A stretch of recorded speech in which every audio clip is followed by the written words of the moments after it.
जी, आपको क्या लगता है? आप मुरैना एक क्रांति की धरती रही है, हमेशा बहुजन राजनीति का केंद्र भी मध्य प्रदेश में मुरैना चंबल रहा है। क्या सोचते हैं आप मुरैना चंबल के बारे में? लगातार जो आकाश आनंद की जब से वापसी हुई है, लगातार ट्विटर पे एक ट्रेंड चल रहा है, आकाश आनंद के बाद अब जयप्रकाश की भी वापसी हो। आपको क्यों नहीं पार्टी में लिया जा रहा है? क्या कमी है पार्टी में, या फिर आप में कुछ कमी है जिसलिए आपको पार्टी में नहीं लिया जा रहा है? ये कहते हैं जब हम जमीन पे जाते हैं, चाहे मध्य प्रदेश, राजस्थान, हम तमाम स्टेटों में जाते हैं, कहते हैं कि जयप्रकाश जी अति महत्वाकांक्षी हो गए थे वह पार्टी में। इस पर आपकी क्या राय है? देखो, पार्टी कमजोर हो रही है, लगातार पार्टी के नेता पार्टी छोड़ छोड़ के जाते हैं, ग्राफ भी लगातार उत्तर प्रदेश में, मध्य प्रदेश, सब जगह घट रहा है। इसका सबसे बड़ा कारण आप क्या समझते हैं? क्या बेंजी का सड़क पर ना आना, या फिर पार्टी के जो लगता है कि जो जमीनी लेवल की जो जानकारियां हैं, कार्यकर्ताओं की आवाज़ है, वो बेंजी तक नहीं पहुंच पा रही सही तरीके से? आज हमारे साथ वो शख्सियत मौजूद है जो शख्सियत कहीं ना कहीं किसी समय बीएसपी सुप्रीमो बहन मायावती जी के काफ़ी करीब रहे। बसपा के नेशनल कोऑर्डिनेटर और राष्ट्रीय उपाध्यक्ष रहे जयप्रकाश जी मेरे साथ मौजूद हैं। अब आपको बताएं, जयप्रकाश जी बीएसपी से बाहर चल रहे हैं, लेकिन पार्टी को मजबूत करने के लिए देश के कोने कोने में जा रहे हैं। तो आज इसी कड़ी में जयप्रकाश जी मध्य प्रदेश के मुरैना में पहुंचे हैं। तो क्या कुछ उनका कार्यक्रम है, और साथ ही पार्टी की तमाम बातें उनसे जानेंगे, और जानेंगे बहुजन राजनीति की क्या परिभाषा और क्या रणनीति आगे की रहने वाली है। पहले तो जयप्रकाश जी आपका स्वागत है। थैंक यू सर, धन्यवाद। जय। आज आप मुरैना पहुंचे हैं, किस लिए मुरैना पहुंचे हैं आज? आज यहाँ पर एक कैडर कैंप है, विचार गोष्ठी ऑब्लिक कैडर कैंप। तो इसको लेकर के 1.5 महीने पहले हमसे डेट ली गई थी जी। यहाँ के सभी साथियों ने तय किया कि भाई जयप्रकाश को एक बार बुलाया जाए। काफ़ी दिन हो गए जब से ये आवाज़ उठी थी कि भाई आकाश भाई की और जयप्रकाश भाई की वापसी होनी चाहिए। तो तब इन लोगों ने उस समय तय किया, आकाश भाई की वापसी हो गई तो हमारी नहीं हो पाई थी। तो इन लोगों ने फिर साथ उस समय ये तय किया कि चलो भाई कोई बात नहीं, काम तो जयप्रकाश पार्टी के लिए कर रहा है तो उसको बुलाया जाए। तो तभी डेट ली थी और आज उसका ये कार्यक्रम है। तो विचार गोष्ठी ऑब्लिक कैडर कैंप ये कार्यक्रम है। विचार गोष्ठी होगी, समाज पे दिशा और दशा को लेकर के चर्चा होगी। इंटेलेक्चुअल लोग इसमें जो है पहुंच रहे हैं, जहां तक मुझे जानकारी मिली है। तो बुद्धिजीवी वर्ग जो है उस पर विचार करेगा और चिंतन करेगा, उस ये प्रोग्राम है। जयप्रकाश जी, आपको क्या लगता है? आप मुरैना एक क्रांति की धरती रही है, हमेशा बहुजन राजनीति का केंद्र भी मध्य प्रदेश में मुरैना चंबल रहा है। क्या सोचते हैं आप मुरैना चंबल के बारे में? देखिए, मुझे जब मैं छोटा था, मैंने इस मूवमेंट को ज्वाइन किया था तो यहाँ नाम आता था कि भाई ये वो एरिया, फर्टाइल एरिया है चंबल के आसपास का, कि जहाँ से हमारे विधायक जीतते थे, बीएसपी के सांसद भी उधर से रहे थे, कुशवाहा जी जो थे। तो मैं भी देखना चाहता था कि भाई वो कौन सा एरिया है कि भाई जहाँ पर हमारे सांसद जीतते थे। तो वास्तव में जहाँ पर बसपा के सांसद और विधायक जीतते हों तो वो धरती क्रांति की धरती तो मानी जाएगी, तभी परिवर्तन की धरती तो मानी जाएगी। इसलिए हमारा पहले से यहाँ पर आना जाना रहा। लेकिन आज मुझे लगता है कि आज असली बात जो है वो लोगों के बीच में बैठ कर के आज होगी, आज चर्चा होगी। हम भी लोगों को सुनेंगे, ऐसा नहीं है कि हम केवल बोल करके जाएंगे, हम भी लोगों को सुनेंगे, क्योंकि सवालों के आने से पता चलेगी कि इस समय समाज सोच क्या रहा है। उसके हिसाब से हम डाटा कलेक्ट करेंगे, और डाटा कलेक्ट करने के बाद उस पर एनालिसिस करेंगे। उसके बाद फिर निष्कर्ष निकाल करके फिर हम लोग जो है हम मूवमेंट को, पार्टी को मजबूत करने की प्लानिंग बनाएंगे। लगातार जो आकाश आनंद की जब से वापसी हुई है, लगातार ट्विटर पे एक ट्रेंड चल रहा है, आकाश आनंद के बाद अब जयप्रकाश की भी वापसी हो। आपको क्यों नहीं पार्टी में लिया जा रहा है? क्या कमी है पार्टी में, या फिर आप में कुछ कमी है जिसलिए आपको पार्टी में नहीं लिया जा रहा है? देखिए, मैं तो ये मानता हूँ कि मुझ में कमी है तो मुझे बताया जाए कि भाई आपको इस चीज़ों में सुधार करना है तो हम सुधार करेंगे। अगर आप ये मानते हैं कि भाई जयप्रकाश पे बहुत गलती हुई है तो गलतियों का भी दंड मिल चुका है, लगभग 6 साल हो गए हैं। तो लॉ में भी ये नियम है कि दंड मिल जाने के बाद उस व्यक्ति को निर्दोष मान लिया जाता है। तो हमें दंड मिल गया, इसके आगे हमें किन चीज़ों की सावधानी बरतनी है उसके लिए हम मानने के लिए तैयार हैं। और आपने कहा कि आकाश की भाई की हो गई है, आपकी नहीं हो पा रही है, तो मुझे ऐसा लगता है जैसे कि लोगों ने जो है ये रूमर फैला रखा है कि अगर जयप्रकाश पार्टी में आ गया तो दिक्कत हो जाएगी भाई को। तो इसलिए मैंने कहा, इसमें मैंने सोच समझ के कहा, मैं वीडियो में बोलता हूँ आजकल कि भाई ऊपर आकाश नीचे प्रकाश। आकाश भाई ऊपर काम करें, ज़मीन पे जयप्रकाश काम कर लेगा, लेकिन काम की आवश्यकता है। क्यों? मैंने अपना घर छोड़ दिया, शादी नहीं करी, कुछ भी ऐसा मेरे पास कुछ काम नहीं है, 24 घंटे मेरे पास यही काम है। घर वापस मैं जा नहीं सकता, किसी दूसरी पार्टी में जा नहीं सकता, मूवमेंट को छोड़ नहीं सकता, घर बैठ नहीं सकता, मैं तो फिर मर जाऊंगा। तो जब मुझे काम ही करना है तो कम से कम नीचे लेवल पे कोई जिम्मेदारी मिल जाए कहीं पर। केवल ये हो जाए कि भाई इसको कोई पद नहीं दिया जाता, केवल इसकी वापसी की जाती है, इतने में ही पूरे देश में एक मुझे बेनिफिट हो जाएगा कि जो लोग मुझसे कुछ मिलने से कतराते हैं, पार्टी के बड़े पदाधिकारी, वो फिर मिलने देंगे, वो बच्चों को रोकेंगे नहीं, तो ये काम आगे बढ़ जाएगा। अब मुझको पूरा भरोसा है, अगर मेरी केवल वापसी ही हो जाए, इतने में ही मैं इस पार्टी को बहुत मजबूती प्रदान करने के लिए हम लोग काम कर सकते हैं। तो ये सब चीज़ें हैं, उनके दिमाग में जो है ये चल रहा है कि भाई कहीं वो ना हो जाए, इसलिए हमने कहा कि भाई उनको ऊपर रखो, मुझे नीचे रखो, और जिससे कोई दिक्कत ही ना आए, बाकी हम मिलते जुलते रहेंगे सब लोग। तो उनको मिसगाइड कर रखा है कि आकाश भाई को, या जैसे भी है, यहाँ से भी बात बनती है, ये वजह है। लेकिन मेरे अंदर ऐसी कोई बात नहीं है। अभी तक 6 साल में, 15 साल में पहले काम किया, 6 साल अब किया, 21 साल में मैं गलत सोच का होता तो अब तक बात पकड़ में आ जाती। हाँ। लेकिन कोई ये नहीं कह सकता कि जयप्रकाश में ये वो है जी। कुछ लोग ये कहते हैं, जब हम ज़मीन पे जाते हैं, चाहे मध्य प्रदेश, राजस्थान, हम तमाम स्टेटों में जाते हैं, कहते हैं कि जयप्रकाश जी अति महत्वाकांक्षी हो गए थे वह पार्टी में। इस पर आपकी क्या राय है? देखो, जिन लोगों ने कहा अति महत्वाकांक्षी, भाई एक बार बताओ, जो पद बहन जी ने मुझको दिया, जो आशीर्वाद मुझे बहन जी ने दिया, गाड़ी मुझे दी, कोठी में रहने की जगह मुझे दे दी, इतने बड़े बड़े 2 पद दे दिए, इससे बड़ी कौन सी महत्वाकांक्षा बचती है? इससे ऊपर क्या बचता है? और क्या मैं बहन जी से ये उम्मीद कर रहा था कि बहन जी अपने अध्यक्ष को, पद को हटा करके मुझे दे दें? तो क्या मैं ये सोच रहा था? तो मैं अति महत्वाकांक्षी तो जब बात ये लागू होती, जब मेरे पास कुछ और बचता पाने के लिए, मुझे तो सब कुछ मिल गया था जी। तो ये लोगों का एलिगेशन निरर्थक है।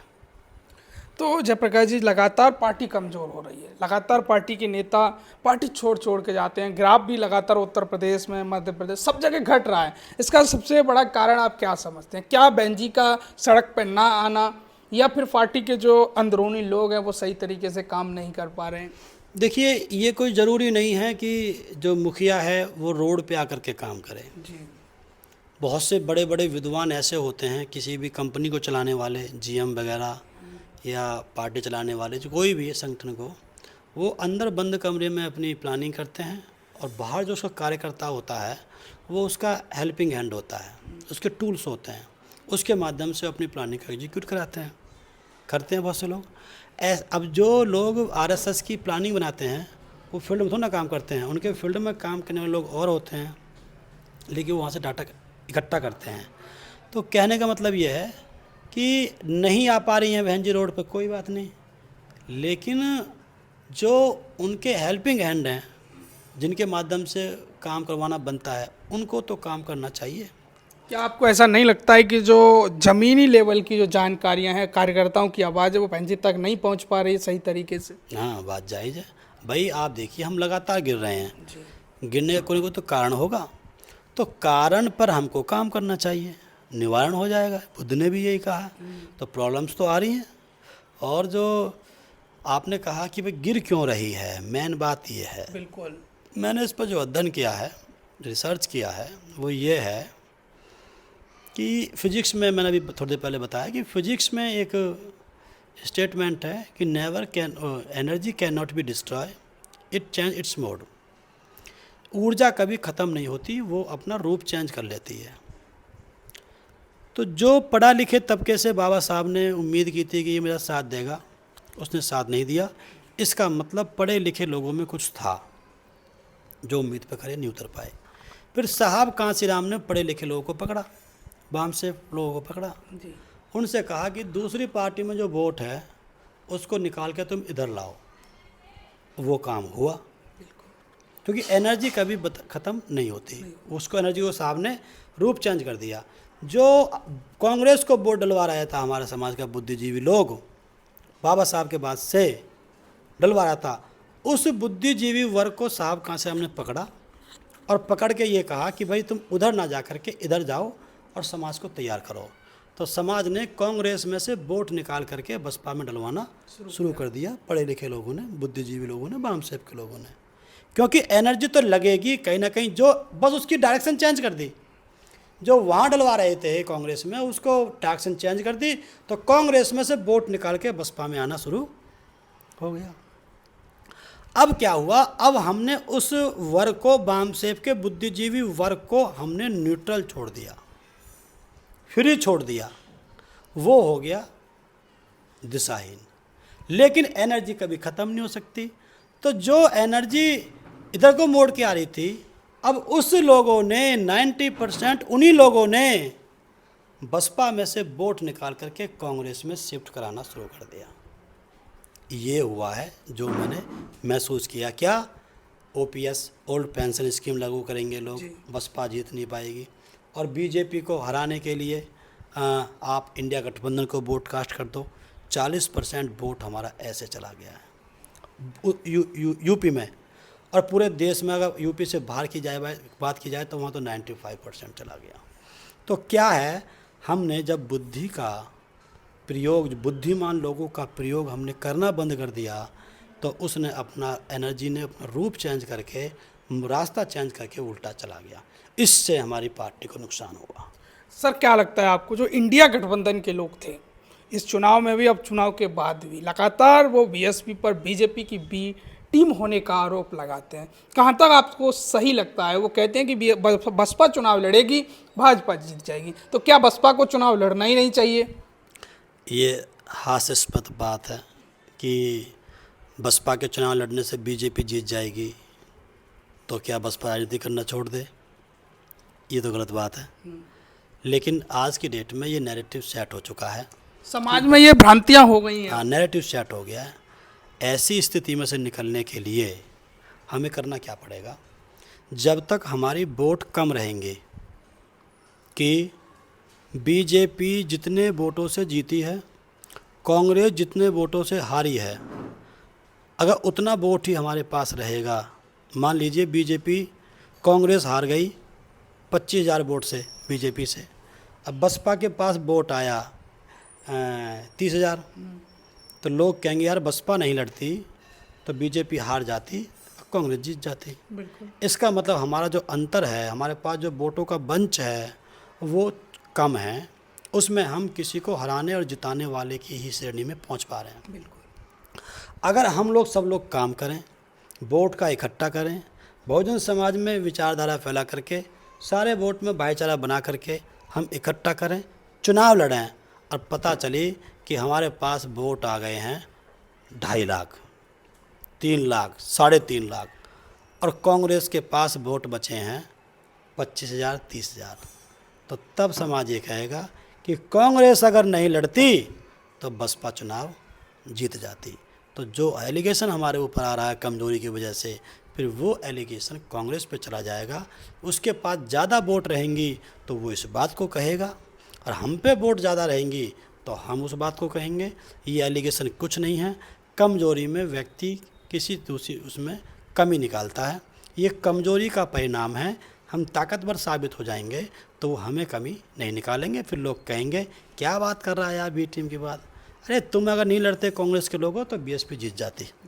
तो ये इसकी कारण है। क्या सोचते हैं आप बहन जी के बारे में? क्या बहन जी जिस प्रकार की राजनीति आज के दौर में कर रही हैं, वो राजनीति ठीक कर रही हैं? देखिए, वो बड़ी नेता हैं, जो कर रही होंगी सही कर रही होंगी, लेकिन मुझे ऐसा लगता है कि बहन जी के साथ साथ जो बहन जी कर रही हैं, समाज उसको एक्सेप्ट भी कर रहा है, मान भी रहा है, लेकिन कुछ चीज़ें समाज की भी हैं। तो जो बीच के जो नेता हैं, उनसे मेरा अपील है कि समाज की बातों को इकट्ठा करके, उनकी प्लानिंग्स को और उनकी जो चाहत है उसको इकट्ठा करके वो बहन जी तक पहुंचाएं, और बहन जी से वो भी कुछ उसमें मटेरियल दें, और उसके बाद बहन जी उस पर अध्ययन करने के बाद फिर ऐसी बातें समाज में विचार लाएं, फिर उसको फैलाया जाए। तो कहीं ना कहीं जो प्रभारी लोग होते हैं जो और नेता लोग होते हैं वो नेता के आँख और कान होते हैं, तो उनकी जो वो बैलेंस बनाना चाहिए उनको अपने नेता और वोटर के बीच में। कोऑर्डिनेशन का काम उस कोऑर्डिनेटर का होता है, कोऑर्डिनेशन बनाए दोनों के बीच में कि भाई समाज ये चाह रहा है, कार्यकर्ता ये चाह रहा है, वोटर ये चाह रहा है। मान लीजिए वो कह रहा है वोटर कि भाई गठबंधन में आप आ जाएँ, बिल्कुल, तो हम बीजेपी को हरा लेंगे। अब बीजेपी को, अब गठबंधन में हम नहीं आए, अब दिमाग में बैठ रहा लोग बीजेपी हरानी है। इस चक्कर में हमारा बहुत बड़ा वोट बीजेपी को हराने के चक्कर में वहाँ चला गया। अब बीजेपी को उसके कमर भी तोड़ दी, कमज़ोर भी कर दिया। जो 400 पार की बात कर रहे थे वो 200 के पास में आ गए। तो ऐसा तो हो गया, लेकिन हमारी पार्टी, हमारे मूवमेंट को बहुत नुकसान हो गया। जब समाज ये चाह रहा है तो हमें उस बात का ध्यान रखना चाहिए। तो मेरा ऐसा मानना है कि ऐसा नहीं हो पा रहा है, तो कहीं ना कहीं बीच में जो आँख कान हैं बहन जी के, प्रभारी लोग, नेता लोग, उनकी जिम्मेदारी बनती है। मैं उनसे अपील करता हूँ कि वो समाज की इन बातों को बहन जी तक पहुँचाए। क्या आपको लगता है एक समाज में एक नया नेता उभर के आया है, वो नेता क्या बहुजन राजनीति को सही तरीके से, ढंग से ले जा सकता है आगे? क्योंकि वो एक सांसद बन के, एक प्रतिनिधि बन के आया है एक लोकसभा का, तो क्या लगता है उनके बारे में आपको? देखिए, मुझसे आजकल ये बात स्वाभाविक है कि ये सवाल सबसे ज़्यादा पूछा जा रहा होगा, मुझसे भी पूछा जा रहा है। बिल्कुल, आकाश भाई तो इन चैनलों पे आते नहीं हैं, तो उनसे तो कोई पूछ नहीं रहा, लेकिन वो समझते हैं कि पूछा जा रहा होगा। बिल्कुल, मैं आता हूँ उन चैनलों पे, तो मैं जो है मुझसे लोग पूछते हैं। तो अभी मुझे पंजाब में पूछा कि आकाश भाई जो अभी वो हुए क्या होगा। मैंने उनसे कहा कि अभी तक वो सांसद बने हैं, कांशीराम बनने के लिए अभी सफ़र तय होगा। इस मूवमेंट को सांसद की ज़रूरत नहीं है, इस मूवमेंट को कांशीराम की ज़रूरत है। बहन जी सांसद नहीं है, कुछ भी नहीं है, लेकिन वो मूवमेंट की लीडर हैं। इसलिए अगर वो साहब कांशीराम बनने तक का सफ़र तय कर लेते हैं तो समाज उनका साथ देगा, और अगर वो उस पर उम्मीदों पे खरे नहीं उतर पाते हैं तो समाज साथ नहीं देगा। यहाँ तो बात वो है कि जो मूवमेंट को आगे बढ़ाएगा और जिस पे समाज भरोसा कर लेगा, उसको लेकर के बात आगे बढ़ेगी। और अब साहब कांशीराम तो कोई नहीं बन सकता, लेकिन उनके रास्ते पे जो ज़्यादा से ज़्यादा चलेगा और विश्वास जीत लेगा, उस व्यक्ति को ये जिम्मेदारी समाज देगा। तो जहाँ तक मैंने देखा है, कुछ फैक्ट के आधार पर, कुछ बातचीत के आधार पर, अगर समाज चंद्रशेखर भाई से सहमत हो जाता तो लोग बसपा को छोड़ करके सभी लोग चंद्रशेखर भाई को ज्वाइन कर रहे होते जी, लेकिन मैंने यहाँ पे कहीं पे देखा नहीं। इक्का दुक्का कोई गया है, वो तो वहाँ से भी यहाँ आ रहा है, यहाँ से वहाँ जा रहा है। ऐसा नहीं है कि पूरी टीम चली गई हो, बहुत बड़ा बीएसपी खाली हो गई हो, ऐसा मैंने कहीं नहीं सुना। इसका मतलब अभी भी समाज को ये उम्मीद है, ये मानना है कि बसपा से बेहतर विकल्प चंद्रशेखर भाई नहीं है। अगर बेहतर विकल्प होते तो ये सब लोग ज्वाइन कर लेते जो हमसे बात करते हैं। एक बात। दूसरी बात, कुछ चीज़ें अभी और भी हैं, जैसे कि उनका Y+ सिक्योरिटी अमित शाह के द्वारा देना जी, चुनाव से पहले, उनकी प्लानिंग का हिस्सा है। जो फैक्ट्स हैं, जो सच हैं, जो दिखते हैं, जैसे उनका मध्य प्रदेश में उनके नेताओं का बीजेपी की गाड़ियों में पकड़ा जाना, ऐसे तमाम डाउट्स हैं जो चंद्रशेखर भाई को क्लियर करने होंगे कि ऐसा वो क्लियर नहीं करते हैं तो उनका काम क्लियर करेगा, तो वो ना करें क्लियर, लेकिन काम से कर दें। जी, तो तीसरी बात यह है कि मैंने कहा कि साहब कांशीराम के काम को साहब कांशीराम की तर्ज पर ही आगे बढ़ाया जा सकता है। साहब के अनमैरिड रहने के कुछ कारण थे, फ़कीर रहने के, धन संचय ना करने के कुछ कारण थे, परिवार में वापस ना जाना, परिवार को छोड़ देने के कुछ कारण थे, उसको समझना पड़ेगा। जैसे बहुत से लोग कहते हैं कि बाबा साहब का ही परिवार था, बाबा साहब ने दूसरी शादी कर ली थी, उनका घर था। बाबा साहब की परिस्थिति में अब की परिस्थितियों में अंतर है, यही बात तो साहब ने मैसेज दिया है। बाबा साहब के समय पे जो हमारी लड़ाई थी, जो हमारे बीच में जो लोग थे, जो राजा लोग थे, वो अंग्रेज़ थे। राइट, हमें अंग्रेज़ों से अधिकार मांगने थे, रोग तो यहाँ के लोग रहे थे, लेकिन देने वाले अंग्रेज़ थे। लेकिन आज जो लड़ाई है वो उन्हीं लोगों से है जो अंग्रेज़ को रोक रहे थे। तो ऐसी स्थिति में यहाँ पर पैसा का होना बहुत खतरनाक चीज़ है। परिवार होता है, बच्चे होते हैं, तो प्रॉपर्टी के साथ अटैचमेंट बढ़ता है और पैसे से कभी किसी का पेट नहीं भरा। अंबानी ने कितने हज़ार करोड़ रुपए खर्च कर दिया, वो उसके लिए बहुत छोटी चीज़ है। तो इसके लिए कोई वो नहीं होता। जब आपका परिवार होगा, आपके बच्चे होंगे, तो आप कहेंगे कि इसके ये मकान हो जाए, वो मकान हो जाए, फार्म हाउस हो जाए, वो हो जाए। उससे आपका अटैचमेंट बढ़ता चला जाएगा। इससे आसक्ति आएगी, आसक्ति से दुख आएगा, फिर आपको विरोधी लोग जो है घेर लेंगे। भैया या तो ऐसे है या ऐसे, नहीं तो बता दे कहाँ से लाया, कैसे लाया। इसलिए आपका फ़कीर होना ज़रूरी है। अनमैरिड के भी नंबर होते हैं, इसमें गृह त्याग के नंबर होते हैं। बाकी काम को आगे बढ़ाएं। मैं तो कहता हूँ सबसे पहला ऑप्शन आकाश भाई, वो काम को आगे बढ़ाएं। अगर समाज उनको छोड़ करके कहीं और चलने का मन बनाता है, नहीं वो उम्मीदों पे खरे उतरते हैं, तो आकाश भाई दूसरा ऑप्शन है, उनको लोग देखें। और कोई तीसरा हो, वो नहीं कर पाते हैं, कोई तीसरा हो उनको देखें। कोई भी नहीं मिलता है तो एक मौका जयप्रकाश को दें। मैं कमिटमेंट करता हूँ समाज के साथ कि हम साहब कांसीराम की असली सपूत औलाद बनकर के हमारी पूरे सब लोग, हम लोग समाज के साथ लेकर के इस देश की प्रधानमंत्री की कुर्सी तक इस मूवमेंट को पहुंचाने का कमिटमेंट करते हैं। ये हमारा कहना है। हम बताओ, किसी के लिए कोई गलत बोले तो बताओ। पहला ऑप्शन आकाश भाई, चलाओ भाई आगे, हम तुम्हारे भीड़ का हिस्सा बनने के लिए तैयार हैं। चंद्रशेखर भाई तुम चला लो, वो नहीं चला पा रहा तो हम तुम्हारे बन जाएंगे। लेकिन मैं इस मूवमेंट में नई लकीर नहीं खींचूँगा, नई लाइन, नई इसमें फूट नहीं डलने दूंगा। ये मेरी ड्यूटी है, इसको मैं करूँगा। तो क्या आपको वापसी के कितने संकेत आपके लगते हैं कि वापसी हो सकती है? आप लगातार नेताओं से भी मिलते होंगे, समाज के लोगों से भी मिलते होंगे, तो क्या लगता है आपको? देखिए, हेड और टेल में ज़मीन आसमान का अंतर होता है, उसमें बीच में कुछ नहीं होता। आज बहन जी ने मना कर दिया, कल हाँ कर सकती हैं। बस चंद घंटों का अंतर है, लेकिन जवाब बिल्कुल अलग है, बात अलग है। इसलिए आज बेशक चल रहा हो कि बहन जी नहीं लेंगे, लेकिन कल चल सकता है कि बहन जी लेंगी। तो मुझे उम्मीद है कि बसपा चाहे कितनी नीचे चली जाए, मैं यहीं काम करूँगा, इसी मूवमेंट में काम करूँगा और आखिरी सांस तक बहन जी के साथ हूँ। हो सकता है आखिरी दिनों में बहन जी कोई फैसला ले लें हमें लेकर के, लेकिन मुझे उम्मीद है। क्यों? बसपा के पास बना बनाया स्ट्रक्चर है, केवल उसका सदुपयोग नहीं हो पा रहा है। उस स्ट्रक्चर का, उस संसाधन का, उस टूल्स का अगर हम इस्तेमाल कर लेंगे तो हम इस पार्टी को 20 साल में जो पीछे गई है, हम इसको 2 साल में उससे आगे पहुंचा देंगे। तो आखिरी संदेश क्या देना चाहोगे हमारे दर्शकों को आप? मैं तो सभी से अपील करता हूं कि हार जीत चलती रहती है, आप लोग हिम्मत ना हारें, इस मूवमेंट को समझें, इसको रिकंस्ट्रक्ट करें, नई पार्टी में ना जाएं। अपना घर अपना होता है, इसको आप रिप्लेस ना करें, रिपेयर कर लें। कोई आपको नहीं भी पूछता है कि हम तुमसे सहमत नहीं हैं काम से, आप काम नहीं करना चाहिए आपको, फिर भी काम करो। उनसे बोलो कि पार्टी ये हमारा घर है, ये मूवमेंट को आगे बढ़ाना हमारी जिम्मेदारी है, हमें तुमसे कोई सर्टिफिकेट नहीं लेना है, हम काम करेंगे। तो मैं इस अपील के साथ सभी साथियों से धन्यवाद करता हूँ।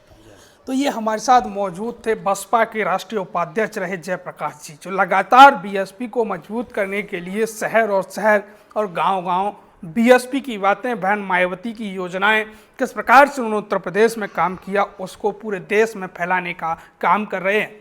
और इन्होंने वादा भी किया है कि मैं मरते दम तक बीएसपी और बहन मायावती के साथ रहूंगा और बहुजन समाज में नई लकीर यानी नई पार्टी कोई नहीं बनाऊंगा।